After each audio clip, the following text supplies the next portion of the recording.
21세기 최고의 시인 가운데 한 사람인 라이너 마리아 릴케라는 사람이 있습니다. 이 릴케가 한때는 14살 위의 연상의 여인 루 살로메를 뜨겁게 사랑한 적이 있었어요. 그 불같은 사랑을 시인이니까요, 시로 이렇게 표현을 했습니다. 내 눈빛을 가려 주십시오. 그래도 당신을 볼 수 있습니다. 내 귀를 막아 주십시오. 그래도 당신의 말을 들을 수 있습니다. 걷지 않고서도 당신에게 갈 수 있고 입 없이도 당신에게 약속할 수 있습니다. 내 팔을 당신 손으로 꺾어 주십시오. 그래도 내 가슴으로 당신을 잡을 수 있습니다. 내 심장을 드러내 주십시오. 그래도 내 뇌는 당신을 향해 뛰어놉니다. 당신이 내 뇌 속에 불을 놓으신다면 내 피 속으로 당신을 실어 나를 것입니다. 릴케는 이 시의 제목을 사랑의 포로라고 붙였습니다. 눈에 보이는 것도 귀에 들리는 것도 온통 그대뿐이라고 고백합니다. 가슴 속에도 머리 속에도 심지어 피 속까지도 온통 그대로 가득 차 있습니다. 철저하게 그들을 향한 사랑에 매여 있습니다. 그래서 사랑의 포로가 되었다고 한 것입니다. 그런데 이 릴케가 과연 그 루 살로메랑 결혼했을까요? 결혼했으면 제가 이야기를 안 하죠. 결국 그 마음이 점점 루 살로메로부터 멀어져 갔습니다. 결국 릴케는 다른 여인과 결혼하게 됩니다. 불같은 사랑도 지나가 버렸습니다. 그렇잖아요. 우리는 누군가 미치도록 사랑할 때가 있습니다. 철저하게 그 사랑에 매여 있을 때가 있습니다. 그래서 우리는 사랑에 눈이 먼다 그러잖아요. 사랑하면 아무것도 보이지 않지 않습니까? 그래서 사랑의 포로가 될 때도 있습니다. 그러나 그 사랑이 오래도록 지속되기가 어렵다는 것입니다. 인간의 사랑은 영원하기가 힘이 든다는 것입니다. 그래서 제가 결혼식 할 때마다 신랑 신부를 세워놓고 꼭 하는 이야기가 있습니다. 신랑은 신부를 최고로 사랑하는가? 제가 그렇게 안 묻습니다. 절대로 최고로 먼저 퍼스트로 사랑하지 말라고 이야기를 합니다. 최고의 사랑하는 대상은 하나님이시라는 겁니다. 신랑 신부는 하나님을 먼저 최고로 사랑하고 그 다음 신랑 신부는 두 번째로 사랑하라는 것입니다. 그래야지 그 사랑이 계속 이어질 수가 있더라고요. 당신 없이는 못 살아요 뭐 이렇게 하다가 나중에 보니까 얼마 안 있다가 또 싸우고, 저런 사람 만난 게 평생의 뭐 후회라고 뭐 실패라고 그런 이야기도 하고. 재미난 거는요, 지난 2000년에 미국 코넬대 인간행동연구소의 신디아 하장 교수팀이 흥미로운 연구 결과를 발표한 적이 있습니다. 바로 사랑의 유효기간에 관한 연구입니다. 2년 동안요, 남녀 5,000명을 대상으로 조사를 했고 설문지를 조사했습니다. 그 결과 남녀가 가슴 뛰는 사랑을 나누는 기간이 대체로 이 결과에 의하면 18개월에서 30개월이라는 것입니다. 그러니까 여러분, 30개월 지나도 계속 사랑이 지속되면 결혼하시기를 바랍니다. 우리 청년들 앞으로 이렇게 데이트를 해보는데 한 30개월은 데이트 해봐야 돼. 18개월, 30개월은 데이트 해보고 정말 그래도 끊임없이 마음에 있으면 해보는 게 어떻겠냐. 그 이유를 과학적으로 설명했습니다. 사랑의 감정은 뇌의 화학작용이며 남녀가 만나 2년 정도 지나면 대뇌에 항체가 생겨 더 이상 사랑의 화학물질이 생성되지 않는다는 것입니다. 일리가 있잖아요. 그래서 신혼부부도 한 2, 3년 지나면 이제는 시들시들해지지 않습니까? 물론 인간의 사랑을 단순히 뇌 속의 화학작용으로 결과로 설명한다는 것은 지나친 감이 있습니다. 그러나 분명한 것은 인간의 사랑은 영원하기가 힘이 든다는 것입니다. 오늘 본문은요, 예외적인 이야기가 나옵니다. 바로 바울의 주님에 대한 사랑입니다. 바울은 주님을 만난 뒤에 정말 주님을 사랑했습니다. 그의 머리, 가슴, 온 몸에는 온통 주님뿐이었습니다. 그래서 주의 사랑에 매여 주님 없이는 살 수 없다고 고백합니다. 그리고 주의 사랑에 매여 사는 것이 온통 주님을 위한 것뿐이었습니다. 바울은 주의 사랑에 매여 있는 자신의 모습을 이렇게 표현했습니다. 갈라디아서 2장 20절에서 이렇게 표현합니다. 우리 같이 한번 이 말씀은 찬양으로도 우리가 부르고 또 암송도 하는 그런 귀한 말씀이죠. 갈라디아서 2장 20절 같이 읽겠습니다. 내가 그리스도와 함께 십자가에 못 박혔나니 그런즉 이제는 내가 사는 것이 아니에요. 오직 내 안에 그리스도께서 사시는 것이라. 이제 내가 육체 가운데 사는 것은 나를 사랑하사 나를 위하여 자기 자신을 버리신 하나님의 아들을 믿는 믿음 안에서 사는 것이라. 아멘. 이제 세월이 참 많이 흘렀습니다. 그런데도 바울은 여전히 주님의 사랑에 매여 있습니다. 아니, 세월이 갈수록 더 깊이 주의 사랑에 매여 있는 바울의 모습을 봅니다. 특히 오늘 본문은 주의 사랑에 매여 사는 바울의 삶에 아주 클라이막스가 그려지고 있습니다. 바울은 지금 주를 위해서 예루살렘으로 가고 있습니다. 그런데 여러분, 그 예루살렘에 가면 무슨 일이 벌어지는지 아십니까?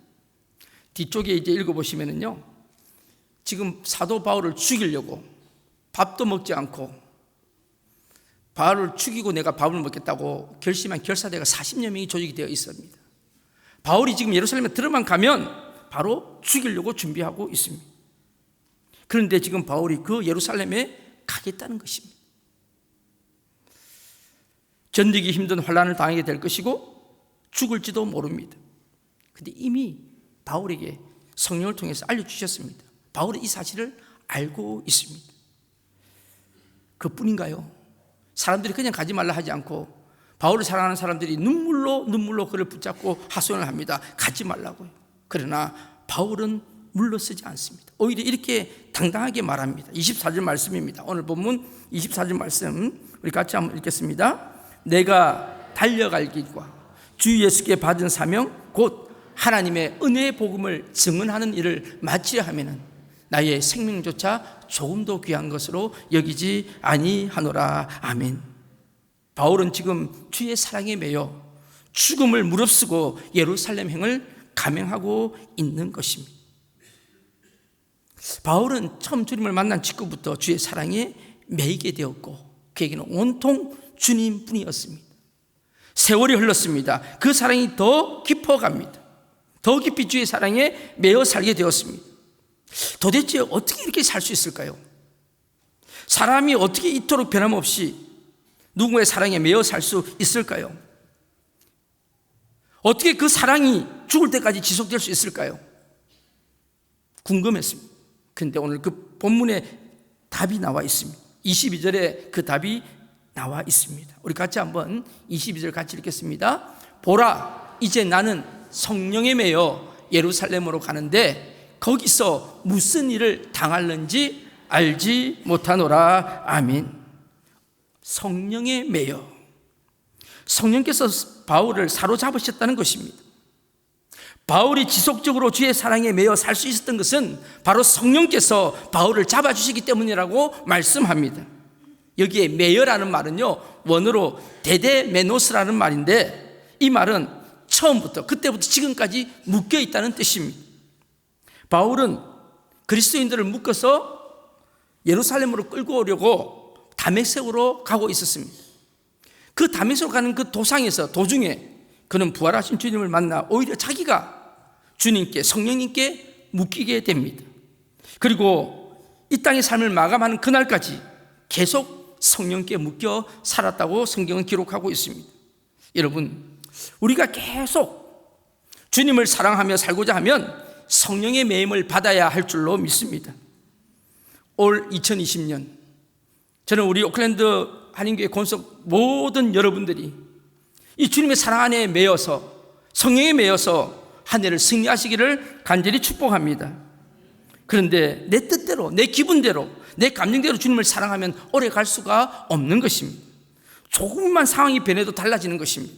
주님에 대한 사랑에 기복이 심하게 되는 것입니다. 때로는 주의 사랑을 잃어버리기까지 할 수 있습니다. 그러면 성령에 매여 산다는 게 뭘까요?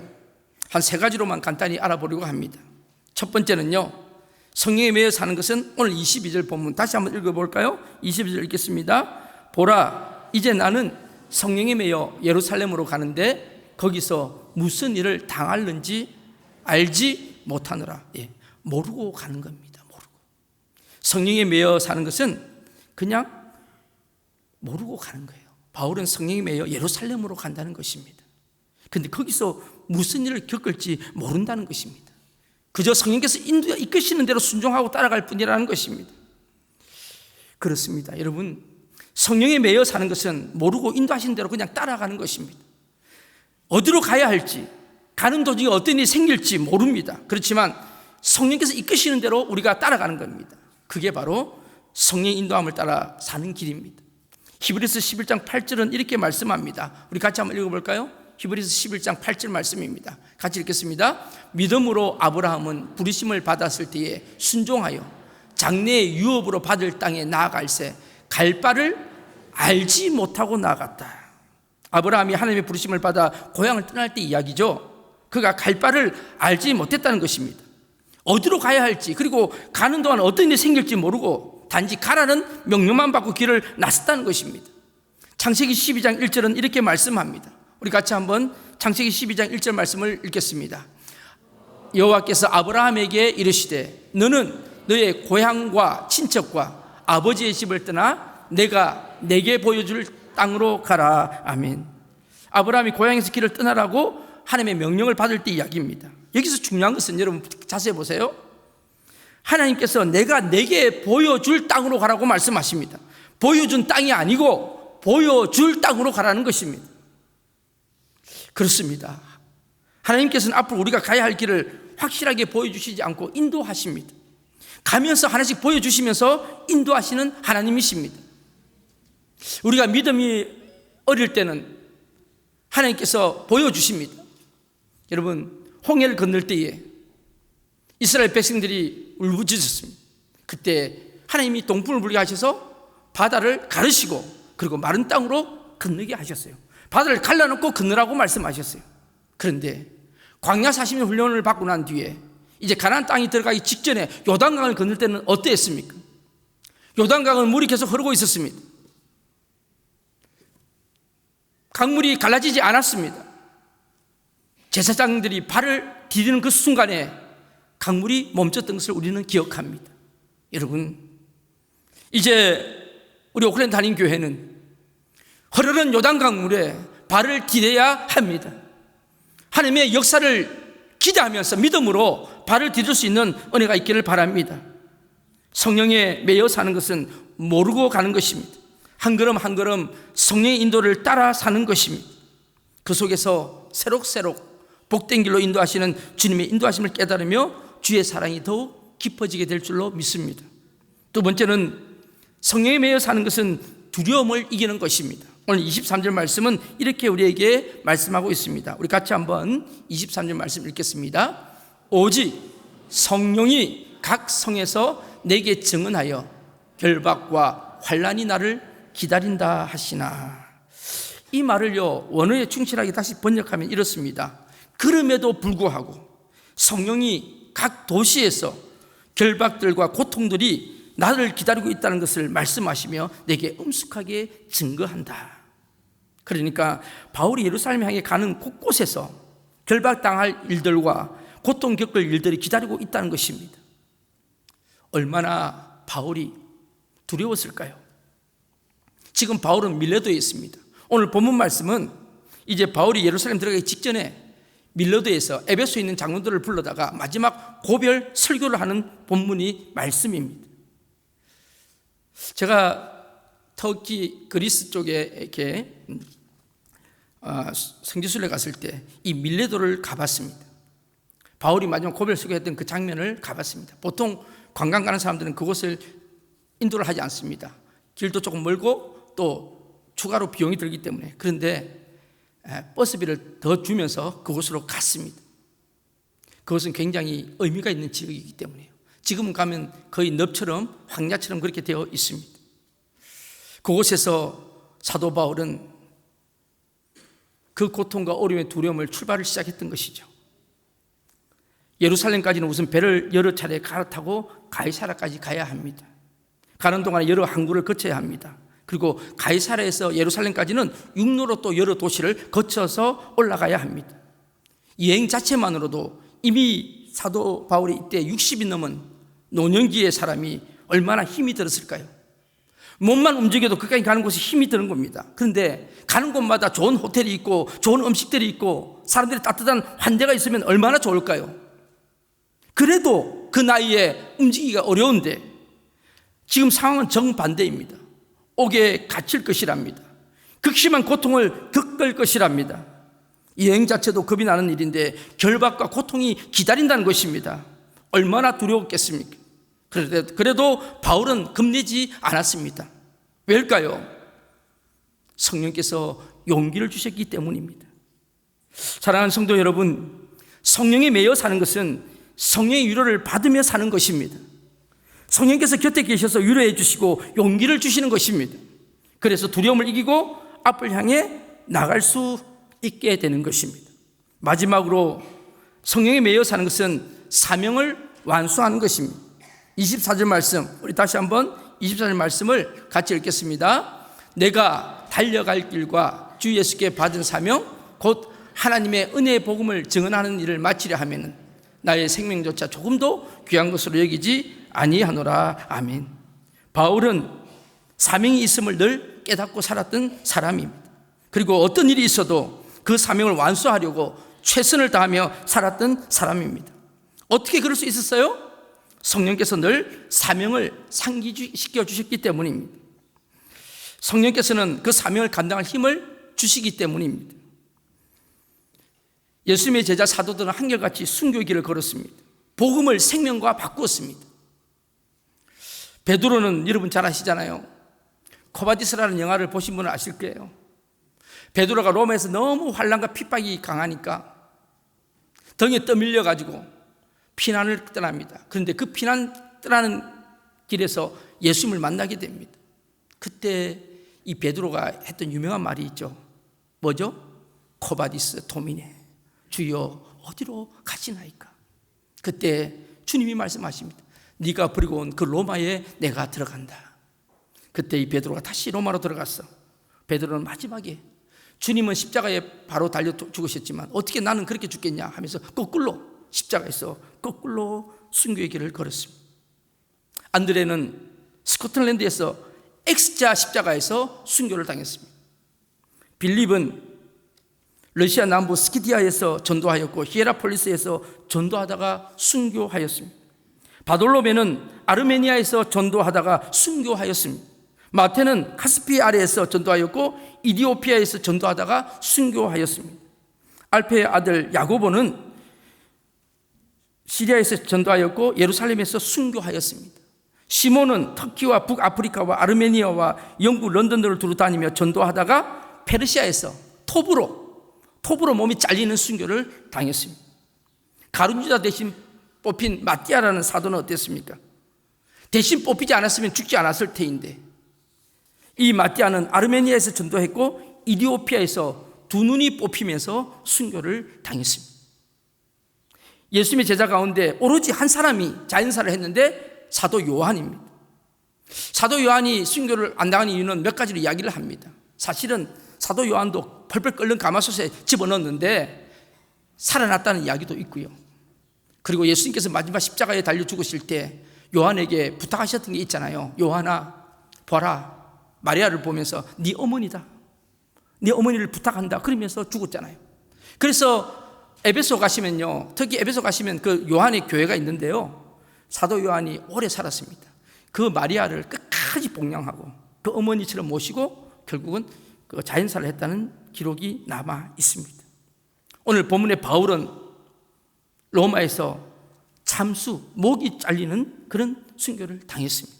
지금도 로마 가시면 참수 기념교회가 있는데 그게 피의 쇳방울이 튀어져 있는 그 장면이 기록되어 있습니다.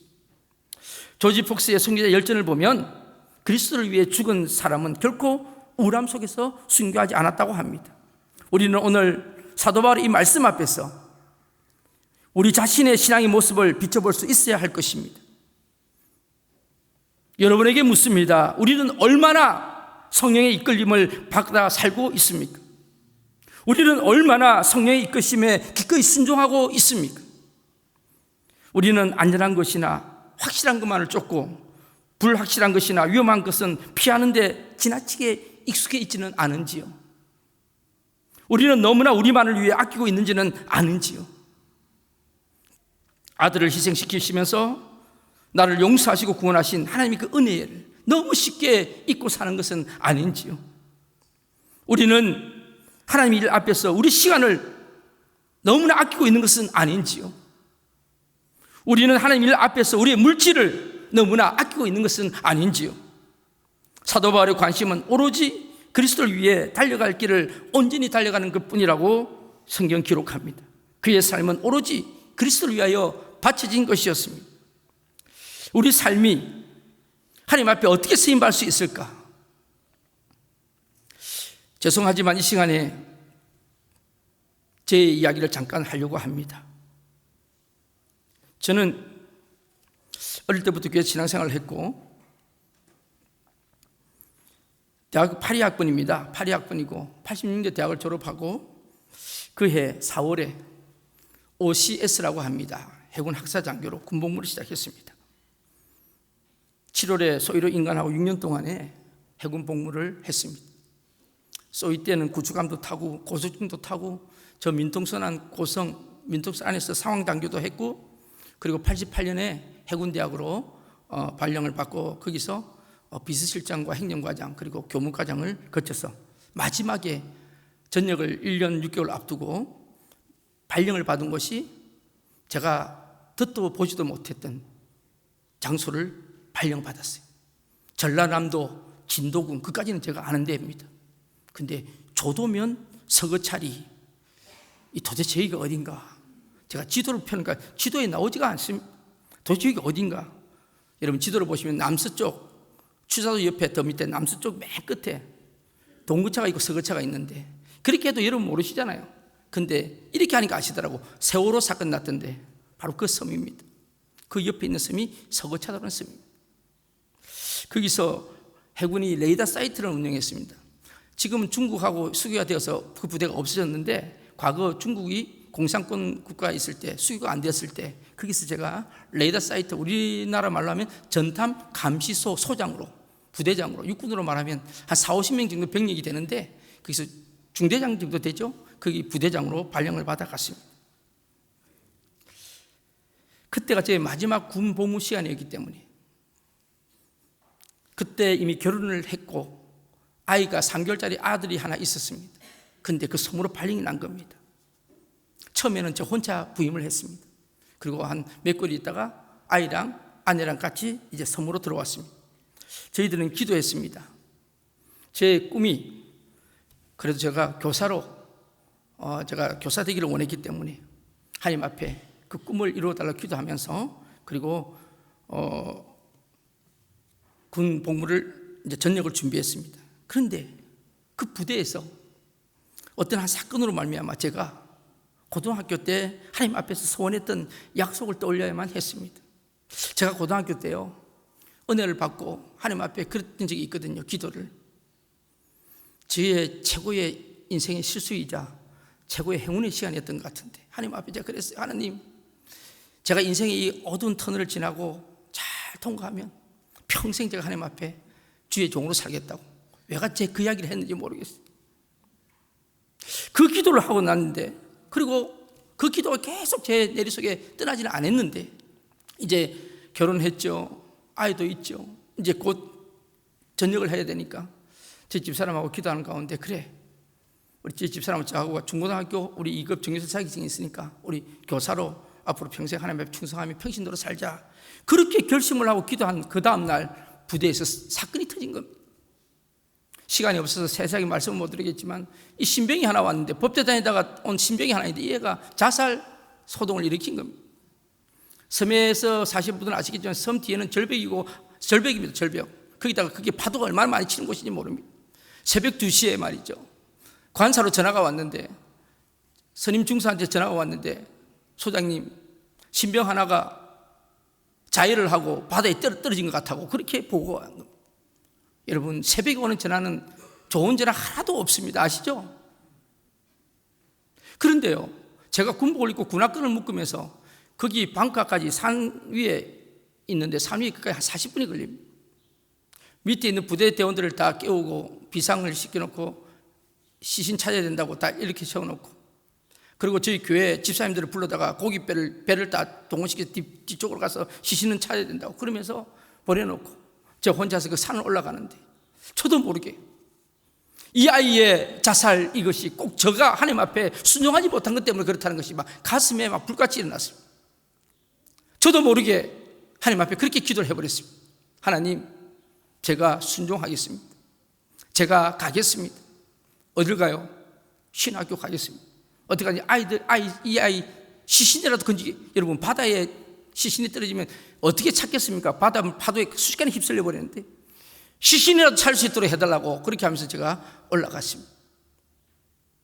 그런데 하나님께서 놀랍게도 그 아이 친구의 생명도 건져주셨고 살아있다는 보고를 받고, 결국은 상처는 있었지만 그 친구가 살아났습니다. 잘 해결이 됐습니다. 그를 계기로 저는 92년 7월에 전역을 하고 그 해에 12월에 광나루에 있는, 광장동에 있는 장로신학대학을 입학하게 되었습니다.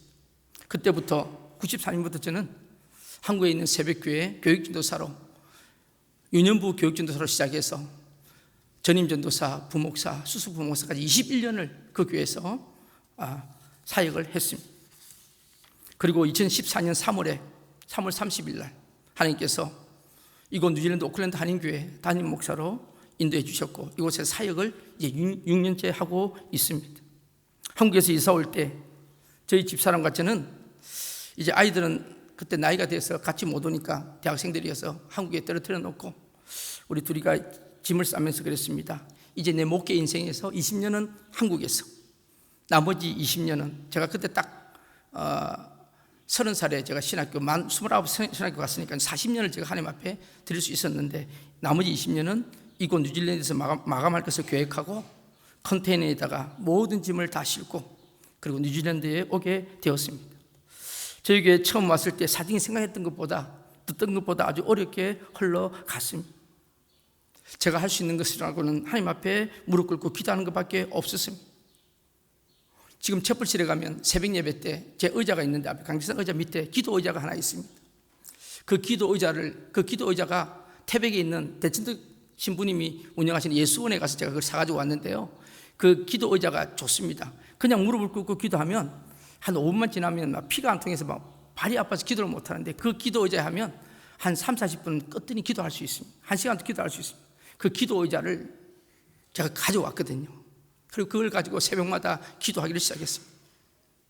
마치 서거차도에서 새벽마다 기도했던 그 기도 훈련들, 여기 와서도 끊임없이 기도하면서 하루 종일 교회를 지키며 교회를 섬겼습니다.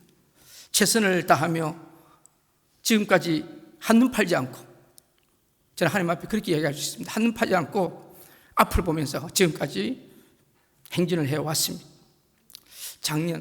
이제 재작년이네요. 벌써 해가 바뀌었습니다. 재작년에 한국에서 전화가 왔습니다.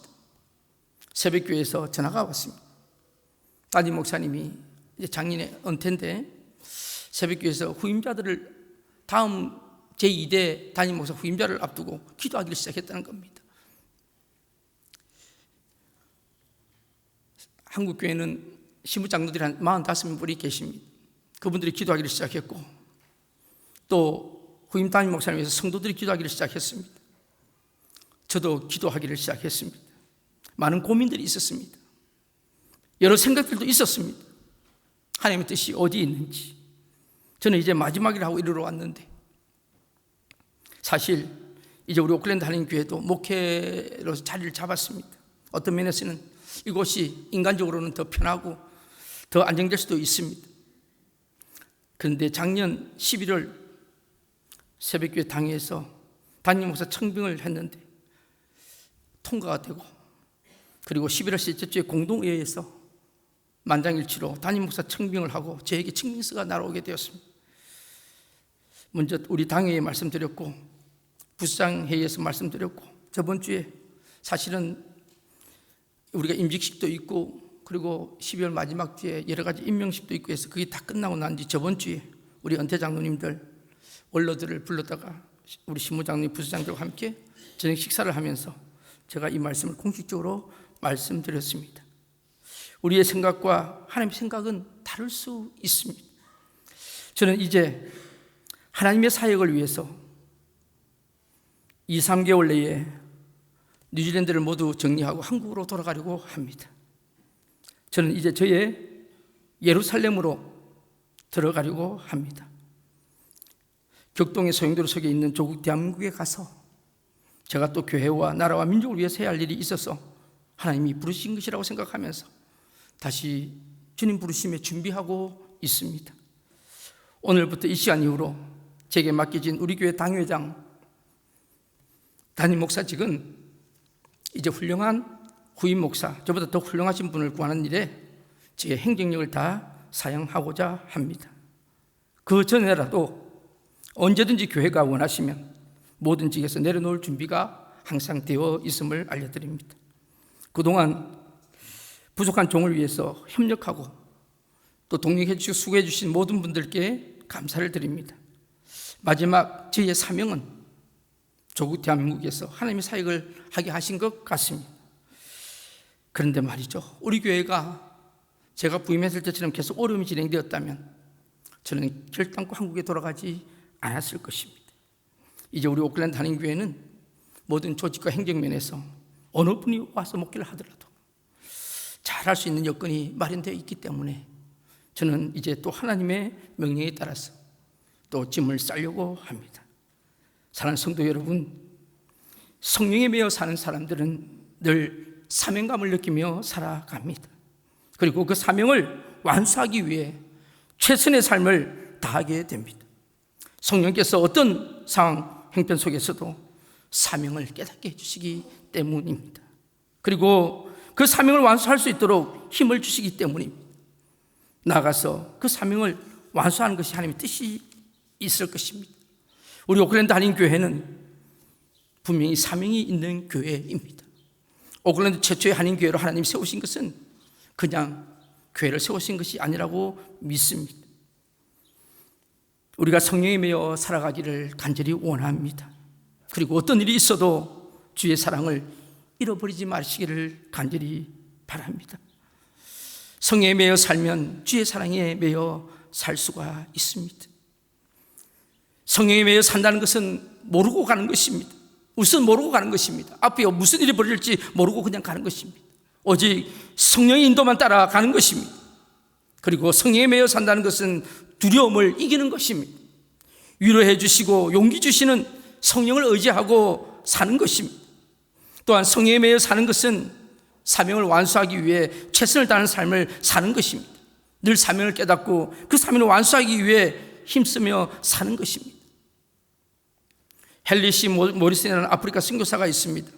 40년 동안 영적인 불모지와 같은 아프리카에서 사역을 하는 동안 건강도 잃고 가족도 잃기도 했지만 이제 늙은 선교사가 되어서 고향인 미국으로 돌아오고 있었습니다. 그런데 그가 타고 돌아오는 배에 미국 대통령이 타고 있었어요. 그 대통령은 아프리카에서 한 국가를 방문한 후에 사냥을 하고 돌아오는 데오도로 루즈벨트 대통령이었습니다. 배가 뉴욕 항구로 입항하고 대통령이 내리자 붉은 레드카펫이 깔리고 군악대의 빵빠레 소리로 대통령을 환영하고 있었습니다. 대통령 일행이 항구를 빠져나간 후에 모리슨 선교사가 항구에 출구로 나서자 레드카펫도 없었고 군악대의 빵빠레도 멎은 후였습니다. 그를 마중 나온 사람은 아무도 없었습니다. 선교사는 저녁 노을 진 하늘을 향해 이렇게 소리치고 싶었답니다. 주님, 이것이 40년간 아프리카에서 저의 청춘을, 저의 건강을, 그리고 제 일생을 바친 결과란 말입니까? 그때 그는 저녁 노을 사이로 말씀하시는 조용한 한 음성을 들었다고 합니다. 헨리야, 아들아, 너는 아직 고향에 돌아오지 않았단다. 내가 고향에 돌아오는 날 레드카펫이 아닌 황금의 유리길로, 군악대가 아닌 천사들의 납발 소리와 함께 내가 너를 마중 나오마. 그렇습니다. 여러분, 우리는 아직 고향에 오지 않았습니다. 그래서 우리는 다시 약속의 말씀을 바라보고 나에게 맡겨준 하나님이 기뻐하시는 사명의 길을 가야 하지 않겠습니까? 우리 인생 길에는 두 가지 길이 있습니다. 끝까지 붙잡을 수 없는 일이 있고 결코 놓칠 수 없는 일이 있습니다. 대부분의 사람들은 끝까지 붙잡을 수 없는 일에 인생을 겁니다. 여러분, 많은 사람들이 추구하는 명예도, 부도, 명성도 성공도 다 끝까지 붙잡을 수 없는 것들입니다. 그러나 결코 놓칠 수 없는 일이 있습니다. 내 인생을 붙들고 계신 주님입니다. 우리의 인생의 삶은 지나갑니다. 명예도 지나갑니다. 야망도 지나갑니다. 그러나 주 앞에서 마지막 정말 가치 있고 의미 있는 인생으로 주 앞에 놓칠 수 없는 영광을 위해, 사명을 위해 우리는 살아가는 존재가 되어야 할 줄로 압니다. 그런 사람은 결코 어리석은 자가 아닙니다. 아직 우리 인생이 살아있음에 감사합니다. 저와 여러분도 이제 남은 인생 여정 가운데 가장 소중한 믿음을 지키고 주어진 사명 충성스럽게 감당할 수 있기를 바랍니다.